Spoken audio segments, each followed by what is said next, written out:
Hierarchical File System, HFS. Você sabe o que é um sistema de arquivos? Agora nós vamos começar a explicar e dar uma introdução ao tema. Um sistema de arquivos é o meio pelo qual um computador gerencia dados salvos. Os sistemas de arquivos controlam a organização de arquivos e a alocação de espaço na mídia, como discos rígidos, CD-ROMs e memória flash. Diferentes tipos de sistema de arquivos podem ter diferentes limitações ao tamanho do arquivo, contagem de arquivo, tamanho, volume ou outros aspectos do armazenamento de dados. Dados históricos.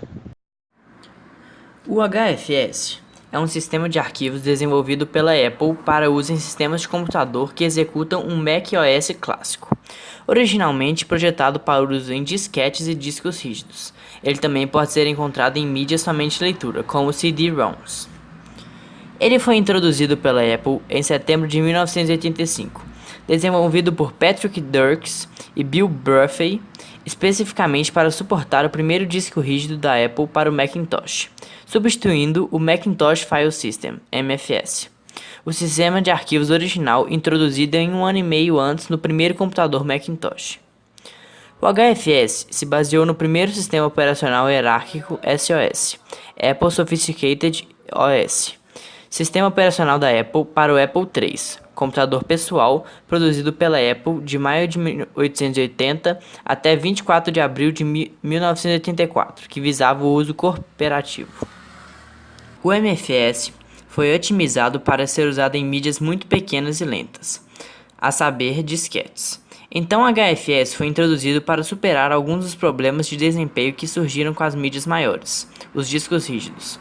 A principal preocupação era o tempo necessário para exibir o conteúdo de uma pasta. No MFS, todas as informações de listagem de arquivos e diretórios eram armazenadas em um único arquivo, que o sistema precisava pesquisar para criar uma lista dos arquivos armazenados em uma determinada pasta, chamado sistema de tabela plana. Isso funcionou bem com um sistema com algumas centenas de kilobytes de armazenamento e talvez com umas centenas de arquivos, mas à medida que os sistemas cresceram em megabytes e passaram a ter milhares de arquivos, o desempenho se degradou rapidamente. A solução foi substituir a estrutura de diretórios do MFS por uma mais adequada para sistema de arquivos maiores. O HFS substituiu a estrutura de tabela plana pelo arquivo de catálogo, que usa uma estrutura de árvore B, onde cada nó da árvore pode ter mais de 2 filhos, que pode ser pesquisada muito rapidamente, independentemente do tamanho. O HFS também redefiniu várias estruturas para aumentar seu tamanho, com números de 16 bits sendo substituídos por 32 bits. Portanto, a Apple introduziu o HFS por necessidade com sua primeira oferta de disco rígido de 20 MB para o Macintosh, em setembro de 1985, onde foi carregada na RAM a partir de um disquete MFS. No entanto, o HFS não foi amplamente introduzido até que foi incluído na ROM de 128K que estreou com o Macintosh Plus, em janeiro de 1986, junto com a maior unidade de disquete de 800 KB para o Macintosh, que também usou o HFS. A introdução do HFS foi o primeiro avanço da Apple a deixar o modelo de computador Macintosh para trás. O Macintosh 128K original não tinha memória suficiente para carregar o código HFS e foi imediatamente descontinuado. Características técnicas. O HFS pode trabalhar com endereços de blocos de arquivos de até 16 bits. Aceita o nome de arquivos com até 31 caracteres. Tem formato de nome de arquivo Mac Romano. Seu limite de arquivos para o HFS é de 2 GB com até 65.536 arquivos por volume e 32.767 arquivos por pasta. Pode não parecer muito, mas para a época foi um grande avanço. A base do HFS era a árvore B, porém o HFS não continha nenhum diário de transações. Portanto, uma corrupção leve de dados devido a gravações em cache interrompidas no disco exigiria uma reconstrução completa da árvore binária, resultando frequentemente na perda de arquivos e dados de arquivos. Como funciona o sistema de arquivos HFS, HFS Plus? Alguns dos principais recursos apresentados no HFS Plus foram o Journal, as B-trees e os endereços de blocos de 32 bits. Quando o journal está habilitado, o sistema mantém um registro de todas as alterações dos arquivos no disco.